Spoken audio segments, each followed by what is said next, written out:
C Joseph Vijay எனும் நான்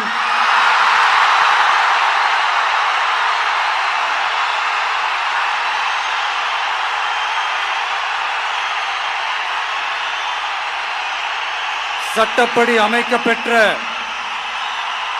இந்திய அரசியல் அமைப்பின்பால் உண்மையான நம்பிக்கையும் மாறா பற்றும் கொண்டிருப்பேன் என்றும் இந்திய நாட்டின் ஒப்பில்லாத முழு முதல் ஆட்சியையும் ஒருமையையும் நிலை நிறுத்துவேன் என்றும் தமிழ்நாட்டு அரசின் முதலமைச்சராக உண்மையாகவும் உளச்சான்றின்படியும் என் கடமைகளை நிறைவேற்றுவேன் என்றும் அரசியல் அமைப்பிற்கும் சட்டத்திற்கும் இணங்க அச்சமும் ஒருதலை சார்பும் இன்றி விருப்பு வெறுப்பை விலக்கி பலதரப்பட்ட மக்கள் அனைவருக்கும் நேர்மையானதை செய்வேன் என்றும்